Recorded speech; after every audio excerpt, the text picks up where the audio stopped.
Hi, Kris Schaffert here again with from Schaffert Manufacturing with Lynn Goossen, farmer that we've helped this year. How many acres do you farm, Lynn? Just to kind of give people Well, a scope. I'm up around 4,000 right now. Up around 4,000. He farms with his son, so it is a family farm. He went through, but this is a 1770 John Deere, 24 row center fill. Yes. Okay, go ahead, Lynn. I guess what impressed me the most is when I went up there to talk to Kris, I had several problems I was trying to deal with, and one of them was getting seed depth control and getting a seed as deep as I would like to have it, and I was always shooting for 2.5 to 3 inches. And anyway, I went up and I talked to Kris about some of these problems I was having, and the first off was the rebounder that he talked me into, but then he showed me his 4-link closures, which I'd seen on the internet. But the first thing that impressed me about the 4-link closure is this walking tandem. And we put those on every piece of machinery to make it ride better. Grain carts, pieces of machinery that like field cultivators, discs. I was looking for closing wheels at the time. And then he had these new the zippers, and I guess I decided that this year I was going to try it, and I'd spent a lot of money on a planter trying to set it up to where I was getting my depth control and getting the seeds up all within a 12-hour period, and up until this year I've never been able to accomplish it. I've been working at that for 5 years. And this year is the first year that I probably got about 90% of my seed up within the first 12 hours. And I was thoroughly impressed with it. We planted in the muddiest conditions, the worst conditions you could plant with. We ran 1.5 miles faster. We ran probably 4.5. I usually like to run 3.25, and because we were behind. And I was thoroughly impressed with the seed and how it came up. Had very little problem with them. I did take off the fertilizer discs that came with it. I took those off because I was plugging at the time because of all the mud, and it worked very well to do that. Next year they'll probably be back on. All the seeds. Did you see any mud build up on the bottom of that rebounder? No, never had mud built up. Did you ever have mud build up on your Keatons or your seed trimmers? Oh, it was all the time. It was on the sides of them that it was built up. I guess they were the ones that were out there, and that's why I always put them on. But these things, I really like the way the rows looked. I was getting seeds on both sides of the furrow with the Keatons, and it was moving them.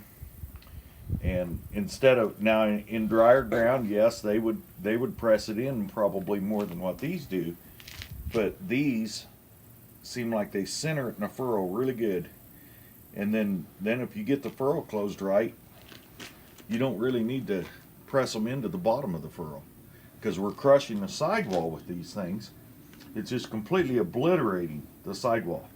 Yeah, Kris has helped me a lot fixing some problems that I have had. And the travel, getting back to the 4-link, the travel that you have here absolutely takes the pressure off of this unit.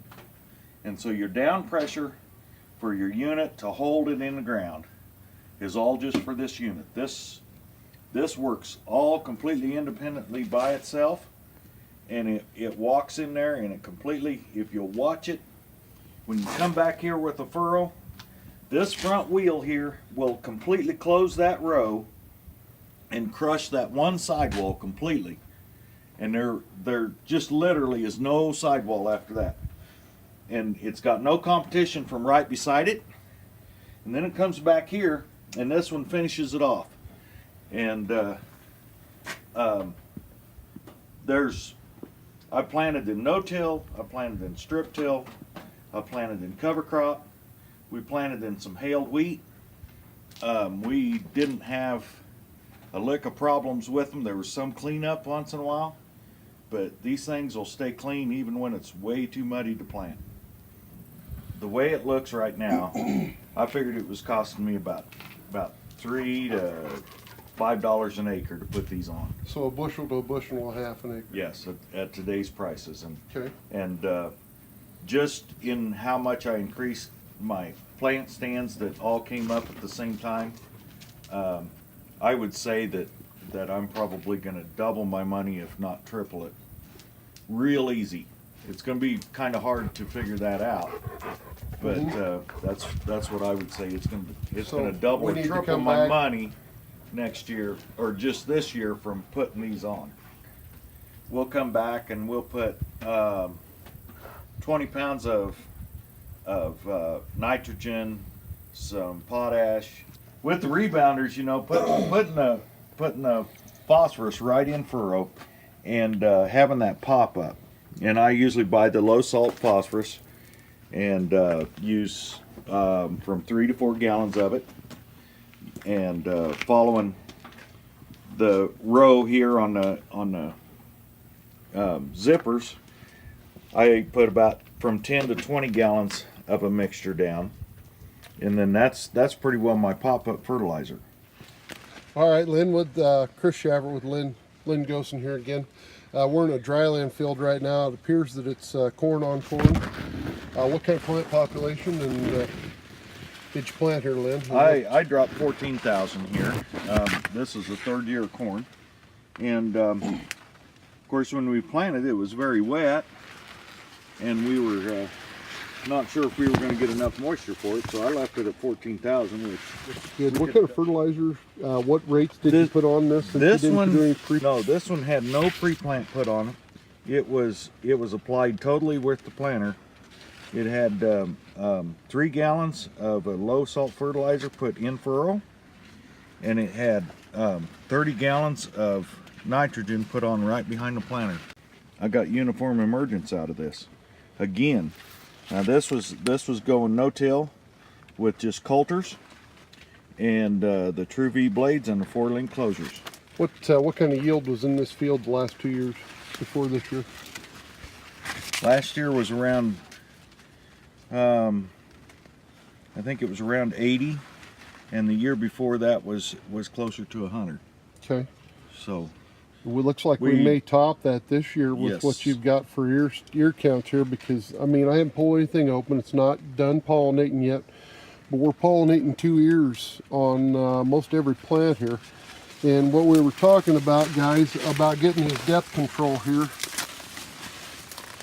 is we're looking here at the brace roots. You know, we've got one set sticking out, another set there, and another set. So we're deep enough getting our plants in the ground. We're covering that up. If we were to dig one of these plants out of the ground with a tile spade, you'll see how that root structure is going down because we busted that sidewall up when we planted. There was no compaction from it, and you can tell by just looking at the stand. He's got a picket row fence stand here, even at 14,000. If he's got a good ear flex hybrid or sets enough ears on, he's going to break that 100 bushels easily. So this is a really nice looking field of corn, man.